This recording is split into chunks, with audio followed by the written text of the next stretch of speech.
Excited to be here. I'm glad to see you. I like the hair. It's like new hair. I love it. I'm trying something different, wake up and just wash. I think so many other people get that benefit to do it sometimes. I'm trying to navigate it too. I like it. So, everyone, we're on. We've changed the format up a bit this year. We're not on the third Sunday of every month. Sometimes it'll be the first, second, or third, depending on what, the schedules that are available for ourselves and our speakers. We also want to be a little more intentional. I mean, we've been very intentional, I think, Wes, but we want to be very intentional about the quality and, meeting the needs of where we are and really diving into there's such a diverse, wide group of persons who are doing work to help with mindfulness, with grounding, with wellness, with support, mental health support. We really want to be able to access and tap into all these wonderful voices that we have. Join our podcast, or you could subscribe to our podcast. It's on, all the platforms. And this year we're looking to do a little more with our podcast. So today we have Derrick Shoffner. Hi, Derrick. Hey, April. And Wes, it's so good to be back, running it back for the second time with you all. So it's felt like an eternity since I've been able to jump back on, but it's good to be here. It's good to have you here. Good to have you here. And I'm going to ask you to share all the things you've done after I introduce Donald, because you've done a whole bunch of stuff since then. You had been doing a bunch of stuff prior to then. And I think it's pretty apropos. Are you running the marathon or just participating in any way? I'm going to be a spectator this year. So it'll be honestly, for my first time, I'll be spectating, not running or executing the event in some kind of way. So I'll be on my bike, riding throughout the course, cheering people on, posting up at corners, and making as much noise as I possibly can. So different experience for me this year. I was going to say that's different because I was wondering if you were prepping. I hadn't seen you been prepping, but Wes, our Pittsburgh Marathon is on Sunday. So, okay. I love that. Seems timely to have our conversation. That's what I was thinking. It's like perfect timing. And I didn't think about that when we were trying to schedule. We have Donald Robinson, who owns Global Human Performance Gyms and is like an avid runner and a really well-known Pittsburgher and a great running coach for everybody, kids, teens. You're at Obama, right? And not only that, he's just such an intentional human being. I've known him for years, and Derrick was like, "Hey, I suggest Donald," and I was like, "Totally." So I'm glad to have you here. So, hi, Donald. Hey, y'all. Hey, April. Hey, Wes. Hey, Derrick.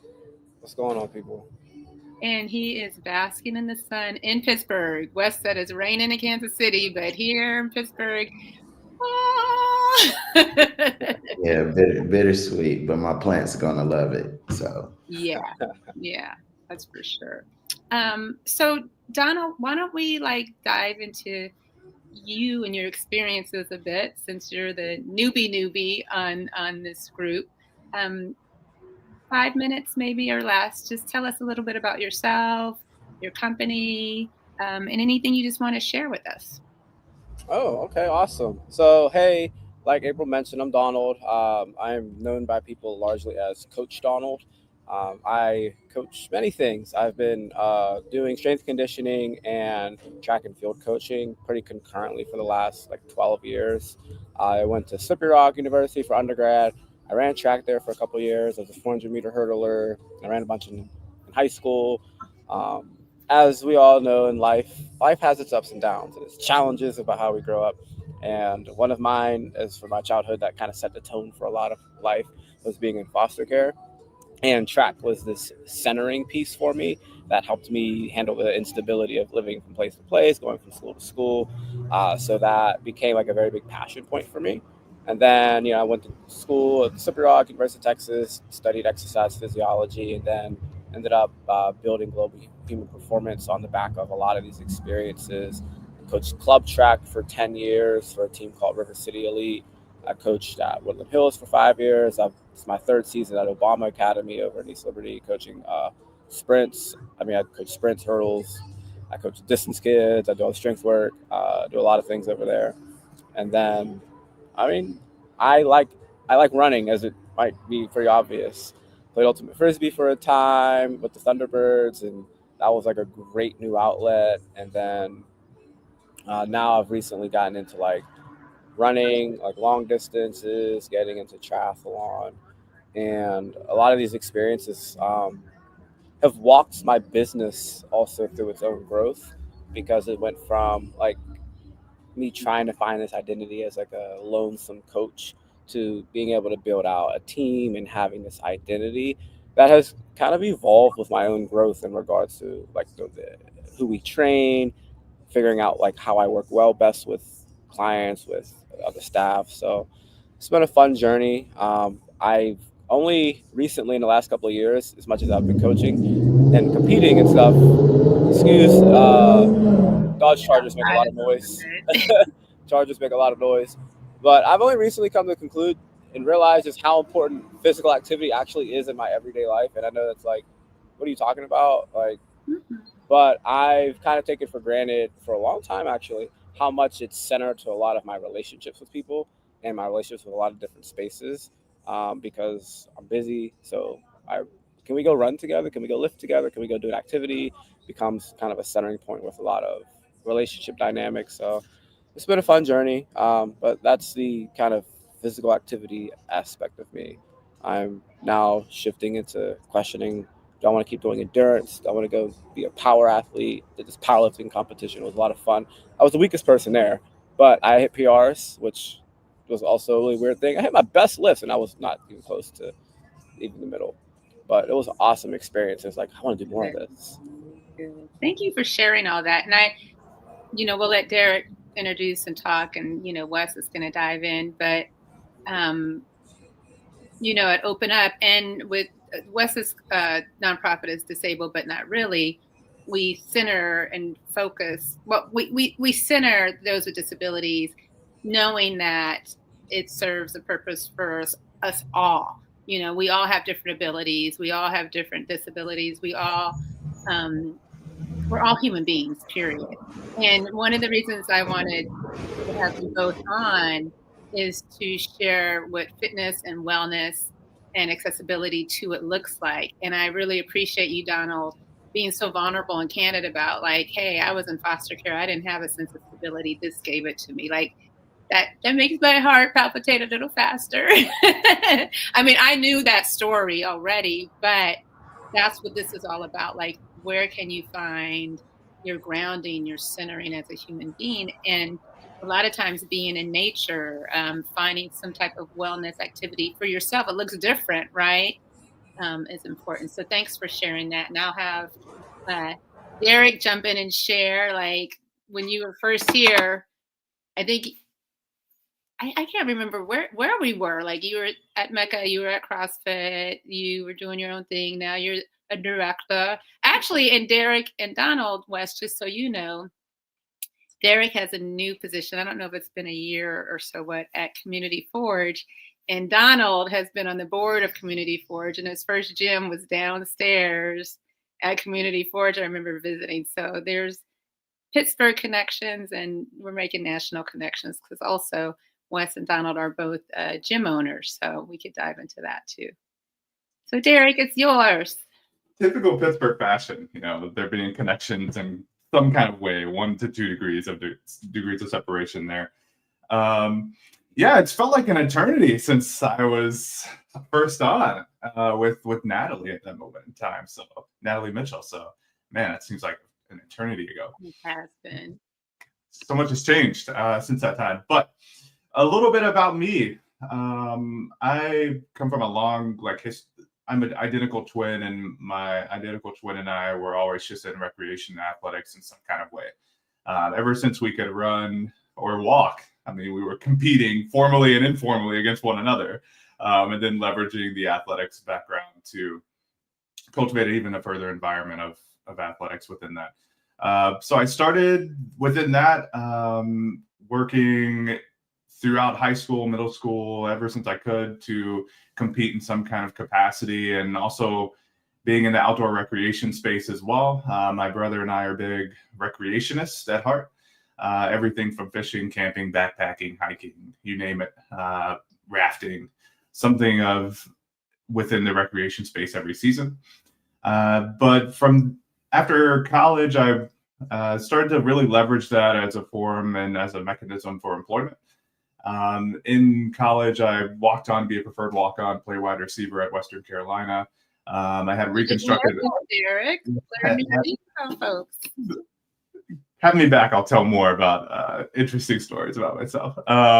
Had reconstructive ankle surgery, and then at that moment in time, I had kind of like a fork in the road to really acknowledge, like, is this something that I want to do? Is this going to pay my bills at any point in time?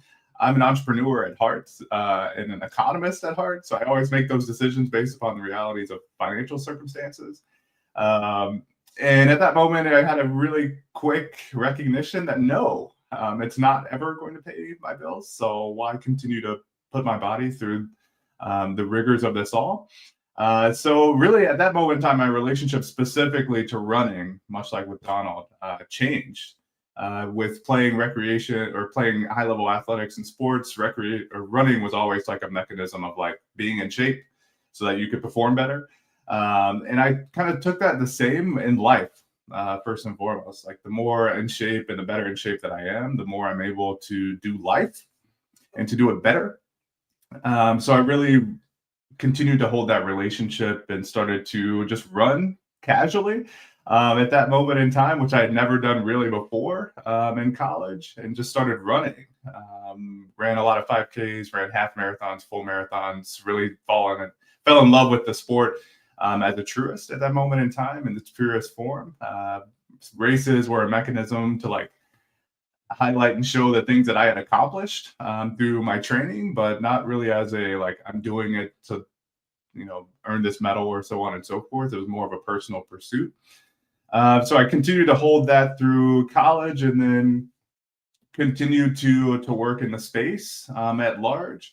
I was a high-level performance coach at Lakeshore Foundation, which is a Paralympic and Olympic training site in which I trained high-level track and field athletes that were pursuing Paralympic and Olympic aspirations. At that moment, then I moved over to Pittsburgh here, was the head coach of the Pittsburgh Marathon. So those were like formal full-time employment pursuits. I've kind of gotten out of the space from a full-time standpoint.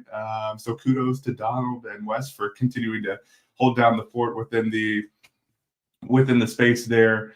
And now I do part-time health and wellness coaching. I do group exercise training, and I also do nutrition coaching as well throughout to continue to pour into people, regardless of their relationship or where they're starting from.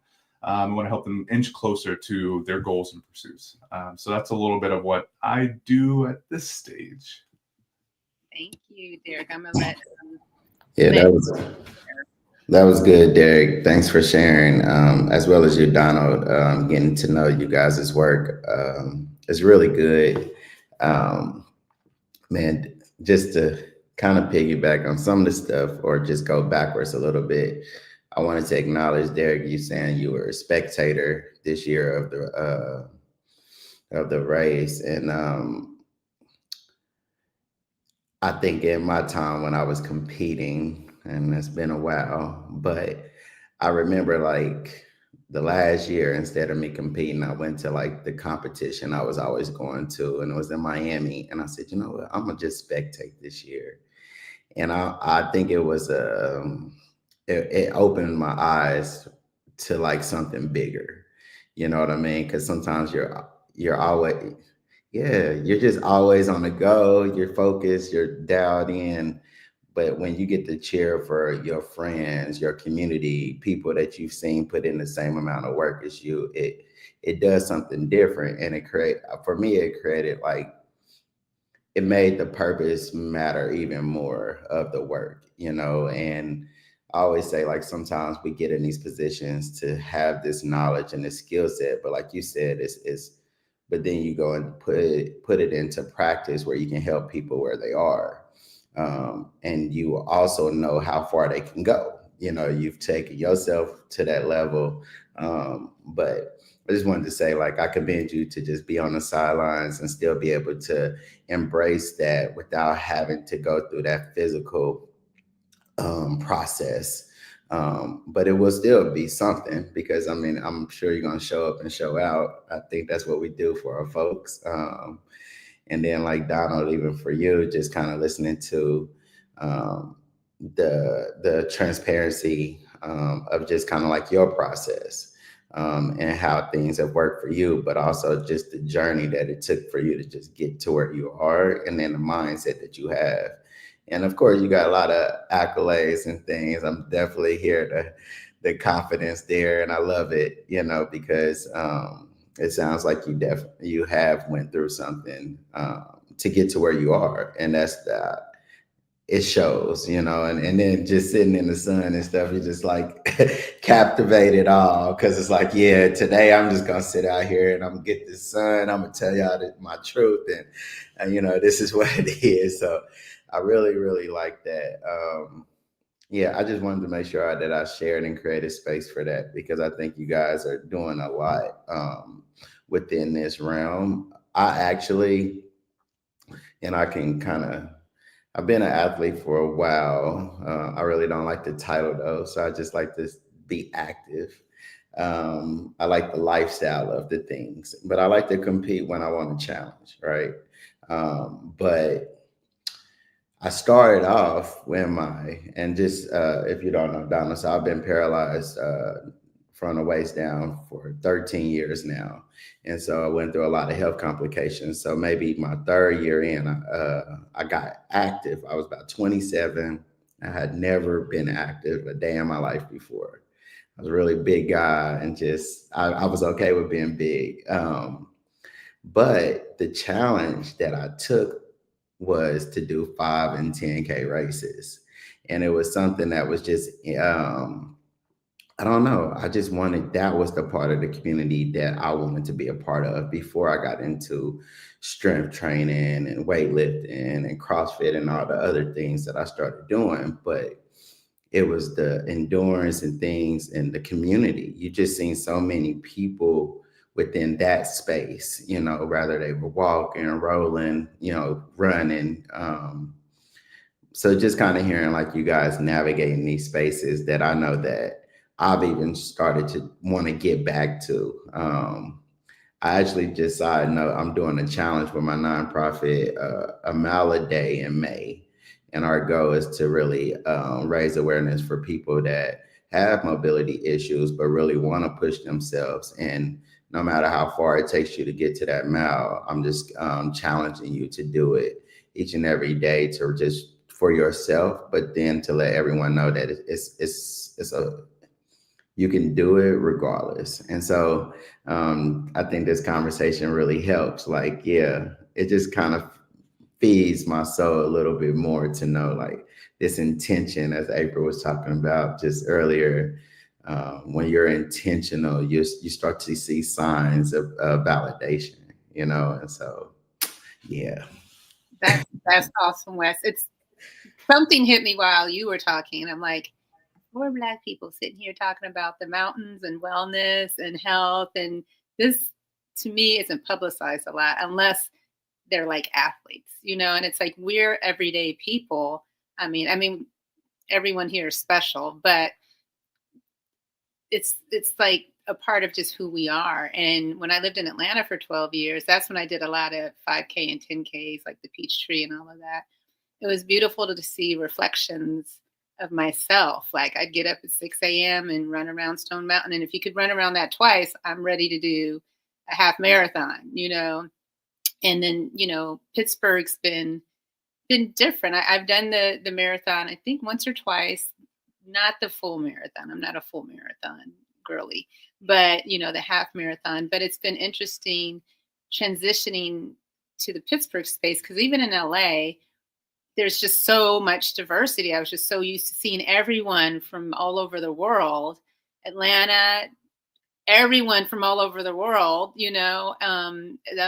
And here, it was interesting. Like I did it, and I have friends of every walk and every ability. But I'm curious to know for both. And Derrick, you came from North Carolina, am I right? I moved here from Birmingham, but originally from North Carolina. Oh yeah. So you came from Bama. I did.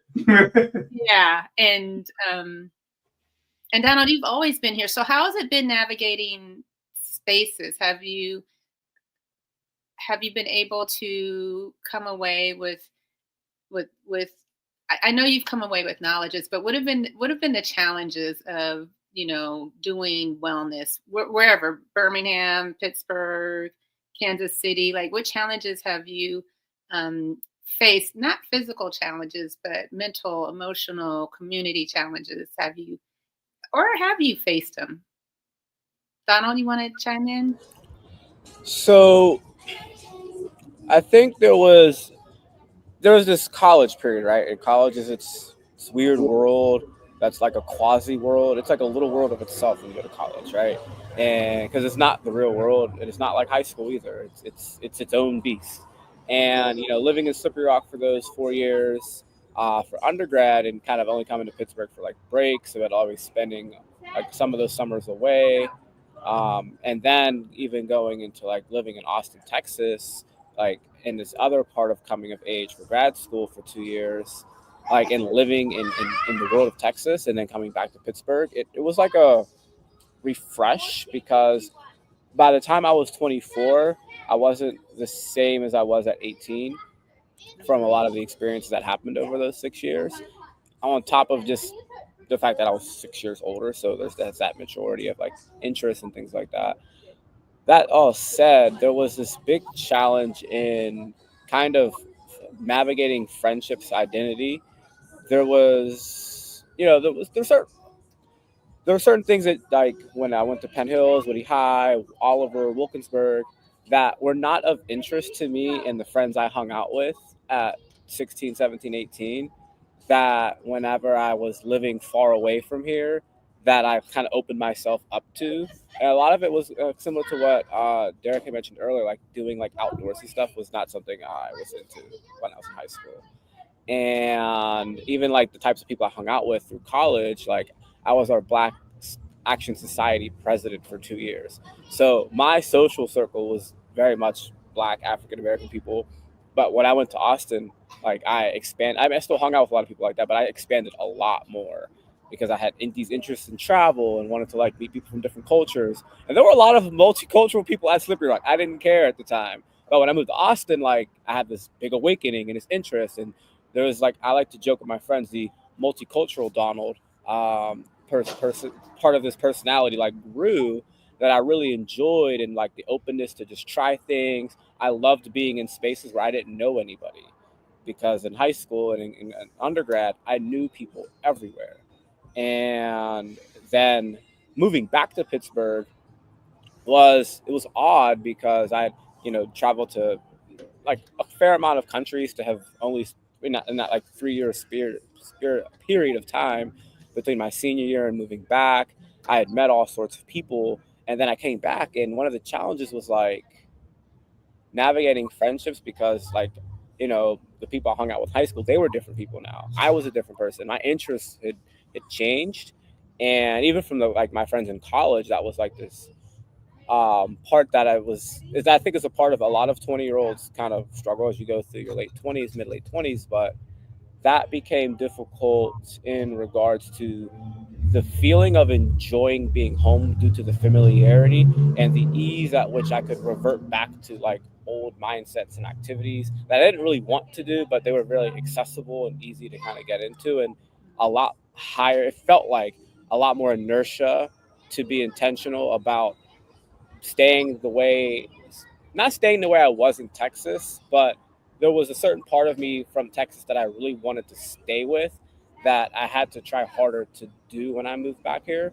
So that was like a big challenge that I've still been working through, but I think after like 8 years, I'm in a much better space from. Thanks for sharing that. I'm gonna ask Derrick, and then Wes. Something Donald said reminded me of you about wanting to stay to this newly developed person that you have become, no matter where you are. So, okay, Derrick, challenges. No, yeah, I mean, I think Donald touched on a lot of the things that I was gonna mention here. Pittsburgh's been really great to me. I've been in Pittsburgh for going on 8 years now. November makes 8 years for me. In Pittsburgh, the challenges that I have experienced at large are like not something that's isolated. The challenges that I've experienced, which are, if you look at it in a different kind of from a different lens, it's actually like a benefit. And I don't think it's isolated to just Pittsburgh. One of it is there's a place and a space for everyone, and that's like a benefit. However, challenges occur when those places and/or spaces become isolated. Because tribalism starts to take over, and our place and our space is better than your place and your space, and your identity in this space is better than, and so on and so forth. I mean, we can go down that rabbit hole for that. So I've found myself like integrating into so many health and wellness environments here in my short tenure in Pittsburgh. Just during my time, I've contributed to an organization that's kind of like the anchor institution as it relates to endurance races and spaces. I've been part of an environment that's like a group exercise environment. I've been a participant and a contributor to CrossFit. I've been a health and wellness coach, like one-on-one. I've been a running coach one-on-one. Each of them have had their own particular ethos, and both like kind of culture that I've cultivated or that I've contributed to. And not to say that any has been better or worse than others, but you could see how it could become challenging when one is isolated from the other. And the easiest way and like the most like trivial way of saying it is like CrossFit always thinks they're better than every other entity in like whatever modality it may be. And that's just really trivial. You could see how that could become like challenging if it became more like personal than that. And not to say that I've encountered that, because I haven't, but I've seen from afar in other environments where it's like, whoa, this has become nasty, where this has become personal, which is even worse for some of those environments. So those are things that I've observed. Fortunately, I've been in positions and places in which I'm the person that is setting the tone of culture within many of the places in which I've contributed to. So I think it's a duty for every leader of every particular modality or group or space or place to say that's not tolerated here, and to demonstrate that. Like we share values of inclusion and of support and of creating and cultivating a welcome environment that are not just like things that are on a wall, but are things that are lived out. Those aren't like mantras. Those are like how we demonstrate our work every single day, and things of that nature there. So yes, but would be the response, April, to the question that you mentioned. I think that all ties into the things that Donald said. It's like everyone has a space in this whole health and wellness ecosystem. It's like incumbent upon individuals to find that. It's incumbent upon others to welcome others into those spaces and say, hey, you can come here. Donald, you can come work out with me. Donald, you can come take a run with me. Things of those nature. So it's like incumbent upon us that are like stewards of spaces to open the door to others and send invites, which sounds really simplistic, but oftentimes we overlook the power of just saying, hey, I'll go alongside of you, or you can join me, or vice versa. So yes, but you could see how things could become challenging when we don't open those doors, or when we don't open those doors for whatever the reason may be, because you participate here, or you participate there, or you look like this, or you do that. There are reasons why sometimes individuals are left out, literally or figuratively. So it's incumbent upon us to open those doors for others. Wes, I saw you had unmuted. I wanted to share, like, I like how you brought in that fact, Derrick, like it's incumbent on leaders to open the doors for others, because there is a lot of ego in human beings, period, but there's a lot of ego in wellness. Like I've been steeped in it for a long time. And if we don't open up the doors and allow for change and shift, like I have a huge transition and a huge shift happening right now. And, I used to be like, everyone could touch their toes and everyone could run a mile and everyone could do this and everyone could do that. now I see like, oh, I knew cognitively not everyone could. And I wanted to challenge people to do it. Yet it's hard, mentally it's hard, physically it's hard. And we as leaders in wellness, how do we open doors and share? So I think that's really good. And I might sign up for the mile a day in May, Wes. I love it. I love it. I was just thinking about this, Donald and Derrick, you both have some great things that you nailed on. And I think when I started like just getting into fitness in any way, I found myself being the only probably or small amount of one Black person in this space, but also just a person with a disability because I hadn't started any of these spaces able-bodied. Like I was literally coming after having certain physical limitations and really trying the best way to navigate. And I dealt with a lot of egos. I remember a lot of my competitions was like, I'm like, man, there's no Black people here. And a lot of it was in CrossFit competitions. And they have done a great job at, creating better spaces. But I had to go find like groups and stuff on Facebook where there were just Black CrossFitters and stuff like that, because it wasn't a lot just in the competition space or even like in the gyms. Of course, we all know too, it's so costly that it does separate, who can be in these spaces too at times. If the gyms memberships are a lot and you're trying to help people understand why wellness is important, most people still try to go to Planet Fitness or so, which is great. Honestly, whatever you can do is a great thing. But for me, I felt like I belonged in a space, so I made sure that I took up the space that I could be in. But I did, but it did help, right? Like kind of like I think what Donna was sharing, like about moving to Austin, like it helped to be able to be in different spaces because you get to be the teacher to so many, if they have built up perspectives because, they haven't been able to see someone like yourself in a space. But then also for you, you get to learn from different individuals and cultures and backgrounds. You get to see why people are so eager to the healthy lifestyles. You start to see what their lifestyles might look like, and understand like a lot of this works hand in hand. And so, I've made a lot of great connections, a lot of amazing friends and communities that I've been able, I always say like, I might be the one to open the door, but I'm also the one to leave it cracked for the next person, And so I now never really see myself as not wanting to be in any spaces. Like I always want to be everywhere whenever I can. And I started traveling the world because of that. Like I gotta show up, rather it's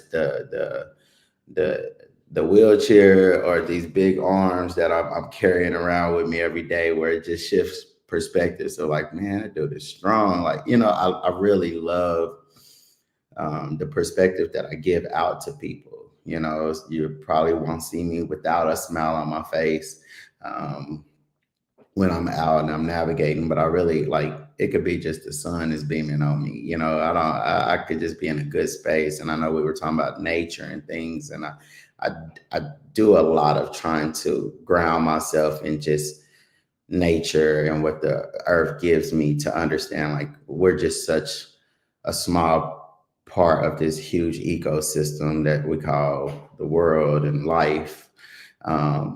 But again, when it comes to, I think Derrick, you said it, people have to want to be in these spaces. They want to have to be able to show up in these spaces. But then even from, there's ego in these spaces where that you don't find a lot of people wanting to like say, come with me, come here, come do this with me. Sometimes you just see so many people building other spaces that kind of like, so it creates community, but then it kind of separates community.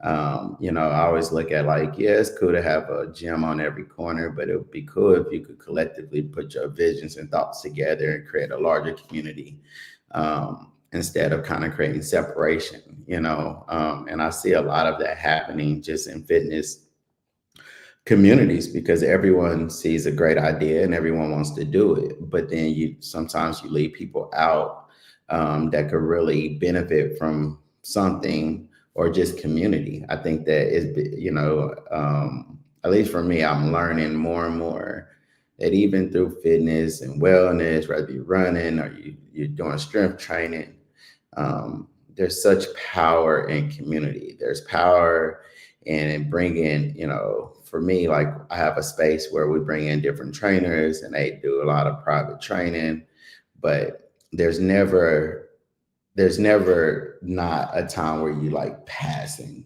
right? So people are feeding off of each other, even if their methods of training and things are different, but they're like, oh, well, we just seen disabled, but not really coming here, or like we just seen this group. I got a lady that works with nothing but women and try to empower women, like, but the women will kind of be in the gym with it's so communal based that it becomes empowering, and then you see the support of those individuals supporting all the other initiatives and other groups and other communities, making them more aware, because even if you try to do things yourself, you still are making space for everyone to see each other and come together and understand like these spaces do welcome everybody, no matter if your practice is different or not. And I think that that's what I've been able to see lately, that I've seen as being more valuable, because I see, you can go to like a global gym and see all different types of walks of life. You want to go to a good gym, yeah, but you might be waiting on a machine or something for a little bit. We know how the wait times be. Everybody wants to do legs, but me. And it's like, man. But I also still make time to go into those spaces as well. So, I mean, I do think that you do got to find your sense of belonging. I do hope that people become more willing to even collaborate with other entities that are doing similar work, so that people can just, you feed off of it. We did we'll go into the next questions in a minute, but we did some work where we teamed up with a gym that focuses with individuals with Parkinson's disease. And it was such a great, I mean, they do boxing and things in their gym. So they took us through their workouts. And you just had the wheelchair users and people with Parkinson. And it was just such a enlightening moment for me. It was beyond just the physical part, but you never see no one like you have one greater good, and it's just pushing yourself to reach a goal. So all the limitations don't even matter. And I just thought that that was such a beautiful thing that we did, and we will continue to do, is being able to, because everyone has a goal, but doesn't mean everyone to reach that goal is the same, right? But I believe that when you bring communities together, you get to learn. And then that creates the awareness that we should open our space. That creates the awareness for people to understand that, oh, more people could belong in this space or can be in this space. And so I guess what I'm saying is like, it's good to do it on your own, but it's even better to find ways that you can navigate through community work, so that just everyone sees and feels accepted in this space, because wellness is beyond just the physical, because at some point you don't have that physical ability like you might have had it before, and then what do you do, but community can make you well too, so just wanted to share that. Well, that was good. And I was humbled because Donald and I have conversations, every few months or whatever. And he's like, I'm doing this event, I'm doing that event. And a lot of times I find that I'm telling all your business, tell me to be quiet. But like Donna will volunteer his time to he's like, no, I'm tabling this event and I'm going to lead this workout. And I'm like, you need to rest. And he's like, no. And it kind of reminds me of what Wes is saying, Donald. Like, I think you have a real passion for community and putting yourself out there. Would you say the same? I love Yeah, that. yeah, definitely. I'm just always doing, and it's, I don't know, easy to either say yes to something or insert myself to just go do something. And that's just being useful. I think I just value. I was having a conversation with our head track coach just before this call, and we're like trying to navigate this whole situation about making sure kids can independently handle themselves at track meets versus coming to me or the other assistant coach all the time about like everything, because I like being useful in that way. And it's like, actually, you know what, I have to like back off of that a little bit. But I think that's also where, in a very similar spirit. Yeah. This nature thing, Derrick, I know you and Marcus, like, oh my God, like, what's the name of the nonprofit? The Outdoor Inclusion Coalition. The Outdoor Inclusion Collective. And, like, and I don't know if he's still doing it or if you guys are still doing it, like, would pick kids up after they got out of school. And, for lack of a better word, it's so funny. I say inner city in Pittsburgh, and I'm like, it's not inner city like how LA was inner city. But you know what I mean? It's like marginalized kids, Black kids, and take them to the ski slopes and get equipment for them and teach them how to ski. And the same thing with going out in nature. And I loved how, we came on prior, everyone, to the show, and Donald was like, hey, Derrick, how was the blah, blah, blah, blah, blah. And he's like, were you going to go? And it's like I assume some nature outdoorsy thing. And Quincy, for my birthday, it's like, Quincy, we're going to a tiny cabin. And he's like, yeah, okay. Had the best time. And he was like, man, we should have stayed a few more days. I was like, I know. And growing up, that's what I did. We had those old 19, well, I'm aging myself, but the 1970, 1980 vans. My uncle would throw like everybody in there, no seatbelts, like everybody roll around on the floor, coolers and coolers of food. We drive to Yosemite. And when I was at the tiny cabin, I hadn't been in the mountains in a little while. We would just run all over the place, like no cell phones, no nothing. Like the adults would be around the campfire. And I remember playing hide and seek. I was like, how did we even know how to get back? But I think it's intrinsic to human beings to just have a knowing, and we've lost so much of that. And I think that is part of wellness. And like Wes, you did that whole, was it in Canada where Wes has been on a boat, he's been rolling on a bike, like all kind of stuff with his mobility, issues. I don't want to say issues, I don't know what the right word is, challenges, or just with the mobility that you have. If there's a will, there's a way. I'm gonna get on. But at the same time, I think that most people.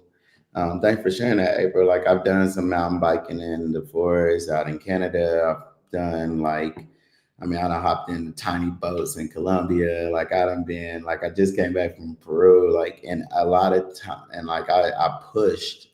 Even when I was in Peru, like I always Google where like certain things are, and I'm like, oh, there's a pyramid in the middle of the town, and it's like 30 minutes away, and I'm like, yeah, I'm about to push, and so I got out, I'm pushing through the streets, and I'm doing these things, but like I literally, like I chase the nature, I chase those moments, and I know that to get to like that beautiful destination requires a little bit of work, and that's just in life itself. So I'm always trying to do, and I just realized like a lot of people will help you make it happen when they understand the purpose that you're trying to do. Sometimes like, oh yeah, I could do that. Nah, never mind.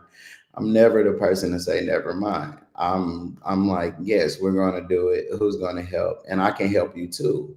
You know what I mean? Like, I don't want that full assistance, but having those experiences have definitely done something. And again, I came from a whole different lifestyle and point of view before my injury. And so like I just chased the sunset recently because it's been dark and rainy out here. And I think I made a post, and someone in my complex was like, tried to hold the door for me, and I was just getting out the car and things. I'm like, no. And they were like, you sure? And I said, yeah, I'm gonna go chase this sunset. And I think that they thought I was playing, but I was like, there's no way I'm about to miss this sunset, And then, like, if I'm out of town or out the just anywhere, I'm probably going to make sure I'm up for somebody's sunrise, and I gotta see it. And so if it's 5:30 a.m., I Google, okay, sunrise is at this time.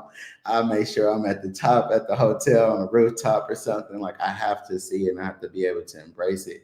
But it's those things that I think for me, the nature has really it makes you feel like it's worth living. Like, just everything is worth it. It creates a different connection. And it's peaceful, right? Like, I mean, of course, like, I'm probably like you, Donna, like, I always probably make myself useful. So I'm doing things with people. But a lot of times, if I can get to myself, I throw on my headphones, I listen to a book, or like, I'm like trying to be multifaceted in like the same space. I'm like trying to listen to this podcast or this book and give me knowledge while I'm like, yeah, I'm out here pushing, and I got this too. But yeah, that's what it does for you, especially when you give so much of yourself to others and to spaces. I think those grounding moments can be really beneficial. So I love that everyone talks about the nature, and just, I know we might have talked about this previously back with Derrick, and but when you realize the benefits of what I always say that you can change people's mindsets and really fix a community if you just take them on a trip. And I don't know how many people agree with that, but I always feel like the first time I seen a mountain, I was like, man, that's not real. You know what I mean? Like, come on now. Like, or just, I mean, y'all in Pittsburgh. So I'm just saying, when I went through the tunnel, I always talk about the tunnel. Went through the tunnel and I just seen this whole other like world. And I'm like, boy, this is crazy, right? Like, all the bridges and all the water, like, it wasn't a perspective that I had understood. So it really just, and you don't have to travel far for those things. You know what I mean? They right around the corner, they're behind in your backyard. But I'm sure everyone's had that experience. But that, I just wanted to share, like, once I started to navigate, I just understood how valuable it was to seek those places so that you can kind of just reset and recharge. Yeah. First of all, we had a list of curated questions to ask you all. I don't think we got into any of them. Like, it has been so natural. Go ahead, Derrick. You've come off, but I just wanted to share. One of those questions was like, what are your mindfulness practices? And I think one thing, I'm making an assumption, but I do want you to answer. But it seems like there's a common theme with all of us, like nature. Like, I'm looking outside my backyard. I'm looking at the grass and the trees. It's so vibrant. It's so green. So yeah. Derrick, go ahead. Take it away. No, I just want to pick up where Wes left off, because I think it's like applicable to the question that you had, April. And it sounds probably funny coming from me, being that I'm like very pursuit based, both recreationally and from an athletic standpoint. But I think nature and beauty is like right where you are. And for me, especially, I've gone so many places, I've done so many things, I've experienced so many experiences that are just like incredible. But it all starts like where I'm at. And I think it oftentimes gets lost due to the pursuits that we post on Instagram. I'm guilty of it myself, of like Moab and Grand Canyon and Yellowstone. And so, I mean, Yosemite, Grand Teton, like I could keep going. But for me, where this all started, and Marcus shares a similar story as well, was we got like really hooked in being outdoors from experiences that were provided through like our grandfather. Like, we threw up a tent in our backyard, which was like heavily wooded, but like I can still see the inside of the tent, like just talking about it. And that's what's fueled me to just be like experiential. And to build my love and passion for being outdoors. Same of which for like, we used to fish in like a little watering hole in our backyard, just things of that nature. And those are my most fond memories, which sounds really crazy for me to say that, considering all the things that I just mentioned, all the national parks that I've experienced, things of that nature there. But similarly is like going out into my own backyard right after we get done with this conversation. It's just like as fond of a memory for me to say that nature is everywhere. And like, it sounds crazy to say it, but it's accessible to us all. Like going outside is free. Like going onto your patio is free. Of course, you pay your rent and you pay your mortgage and things of that nature, but it's accessible to you. Not underlying like there are unsafe environments that people are experiencing day to day, like negating that, kind of like controlling for that, but mentioning that we could all experience beauty wherever we are. We can all experience nature wherever we are, just like kids running in the background of Donald's like background here. I mean, that's like that's the world that we're living in. It's like the challenge for us at large is to disconnect and to actually like be present and being full in those environments, like taking the AirPods out, not listening to that podcast, like just like isolating and being present in that moment, not letting your mind wander to like, oh, tomorrow's Monday, I got to go back to work, but like, what can I do right now to fuel myself in this space? So I think, Wes, that kind of like picks up where you left off, while also simultaneously April answering some of the questions that you were likely pushing us into, but hopefully sets the ground for us to keep going here. Thank you. Donald, what are your mindfulness practices, and what do you want to add on to all of this? Because you're all of this and more too.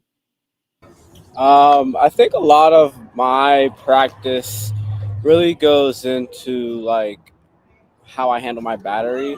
I'm one of those people that's just all about productivity, and I have friends who are like argue, well, it's because of the world that you live in and all this, and like sure, in certain extent, yeah, but like I'm just a busybody, and some of those practices are like today on a Sunday.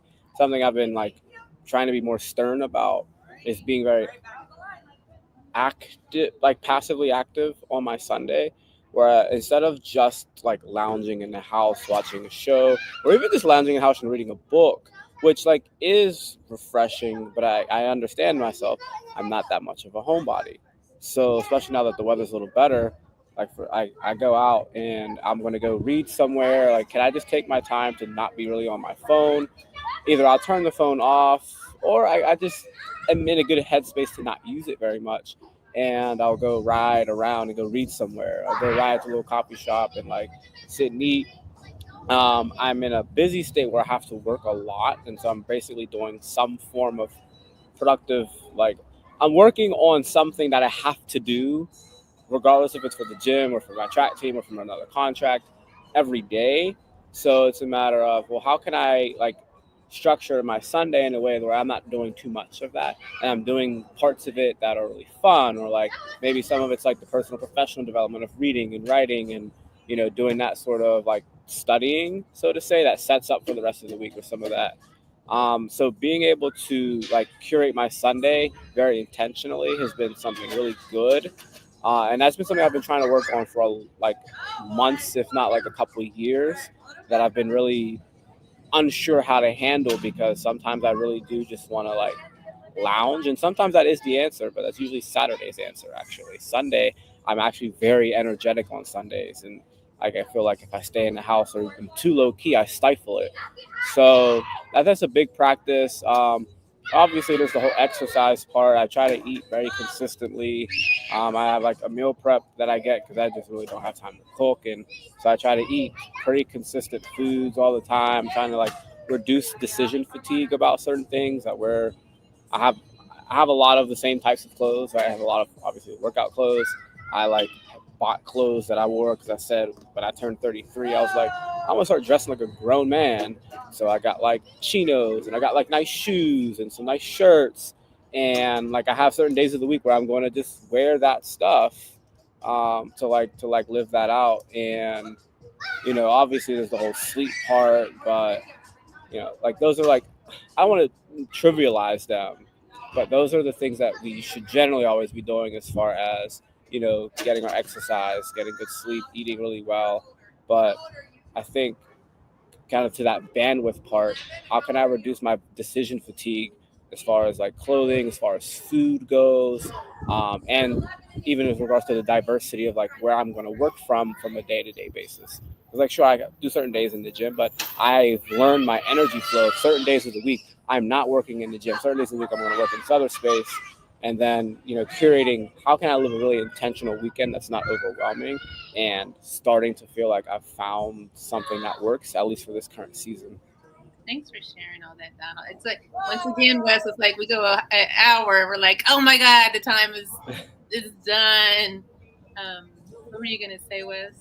No, I just was gonna say it's good, and just Derek, you're right. Like, outdoors is free, and I can attest that I actually moved to a space where I live is connected to a trail. And every time, like when it feels good, I can get out and push. And I see a couple of red cardinals and stuff. Like, it's just the things that I see on this trail that's like, yep, I need to be here. And I really become intentional about that. And then Donald, like, navigating, like Sundays are my days where I try to kind of be a little bit more intentional about how I set the tone for my week. So I don't try to get into the gym on Sundays. I try to be a little bit more family oriented. I try to, I'm just like you. I feel like we have similarities when it comes to always got to grind and work and find, but it's important to put yourself in different spaces too, because it creates a better. I got a home office and I'm not in it right now. Like, I had to go see the natural light and the nature, like, but I could have been in there. But it is beneficial for you to navigate different spaces too, because I think that creates just a level of wellness and fulfillment. So I appreciate you guys being able to share that. So those that are thinking about maybe why they're stuck or why things feel different, is, start looking at your surroundings and seeing. And then, like Derek said, just go outside. Sometimes you can just get out there for a quick second and understand the value of everything that you're doing. You just got to take a moment. Like, you go to New York, just stare at the tree or open the window and just buy a plant. We made our hour. I wanted to drop in real quick. Look, you can put in the chat, or you could just say it like for a second. We usually ask what you're listening to and what you're reading. And this kind of goes with the conversation. It's so interesting. Mel Robbins is big. Her podcast is really big right now. She interviewed Charlemagne the God. And I've always been like not an advocate for Charlemagne the God. I'm just like, yeah. But she interviewed him and I was like, oh, I think I like him. And he wrote a book, Get Honest or Die Trying, or Die Lying, and talks about his life. And I was like, oh, wow. But I want to say, she's like, what does a day look like for you? He's like, I get up at 4. I kiss my wife and kids. He has 4 daughters. I go outside and I hug a tree. Literally, he hugs a tree because he has a spiritual advisor and he's learned the power of nature. And I was like, all right, I give that man props, and kind of sharing his journey. We all have a journey. So real quick, drop if you're listening, if you're reading or anything, and then we'll end it. First of all, I read his book Black Privilege, and that was really good read. And I did the audiobook because he narrated. It was great. You said what I'm listening to. What am I reading? So I'm reading right now. My living room's a madman's mess, and I don't realize until my nephew comes home from college. He's like, bro, what are you doing? There's a lot of books on my table. So right now I'm reading Mastery by Robert Greene. That book's really good. It talks about like mastering a craft and becoming a master, which is something that I don't know, shifted a gear in thinking about when it comes to coaching. Never Lose an Employee Again, which is like a professional development book as far as like being an owner. That's like the two big. And Thinking Fast and Slow by Daniel Kahneman, which is more about decision making, processes, and things like that. So that's been what I'm reading. Those 3 books like in rotation. And then what I'm listening to, my favorite artist of the last 7 8 years, Payroll Giovanni. He's a Detroit rapper. He like very stereotypical like kind of trap rapper, but he has a lot of hustling ethics. It is very much about hard work, and it like fits my tone of like how I think of myself and like in working. And then I found a new artist that has been actually taking over a lot of that bandwidth. Lil Russell, he's this dude from the Bay who he dropped so many projects. He started popping up on my YouTube Shorts all the time, and I'm like, yo, I like this dude's energy, and he raps with the same type of thing, but like without the whole drug dealing part. And like he has a lot of energy. He likes making a lot of music. He loves talking about it. He's very positive. Like the dude's awesome. So I've been listening to his music a lot. Also, I shall text you and get their links so I can listen on Spotify. Thank you, Donald. What I'm listening to and reading. I'm reading the Creativity book by Rick Rubin, which is like a very different kind of read for me. I'm very much in the same sphere as like all things Donald mentioned there: leadership, process, business, economics. Those are my typical reads. So this is very much literally on the other side of the continuum. It's like creativity, how and like the power of creativity, things of that nature, all centered around just like everyone's a creative at heart, whether you are leveraging it or not, but also how can you cultivate an environment in which you can be creative. So very easy read. So I encourage people to read that. I'll leave it to just that. Otherwise, I'll likely say many of the same books that Donald's reading. So kudos there. What I'm listening to, I feel like now's a perfect time for me. I'm listening to a lot of Amine at this very moment in time. It's like spring, summerish time. So I'm into a lot of that. Also, K-Tronada, listening to a lot of K-Tronada at this very moment in time, all gearing up for spring and summer. So I'll leave it to those as like my recommendations for things to listen to. No, I love that. The only thing that I am consuming in this moment is I'm reading / listening to this Napoleon Hill book, How to Own Your Own Mind. I've shared it. I actually had to keep going back to this book, April, but I'm stuck on the first chapter. I've read the whole book like 2 or 3 times, but the first chapter talks about creative vision. And it's just one of them that I'm dissecting in and out because it's so valuable, and it really just, it's been a beautiful thing, especially with me trying to navigate into what I want to do next. And so even with, I'm just learning how to just be intentional. It's been strange to just keep playing back the first chapter, but it's one of those things where I see how valuable it is when you just don't go through the whole book, but you really find something that you can learn from, and you be intentional about it before you advance to the next space.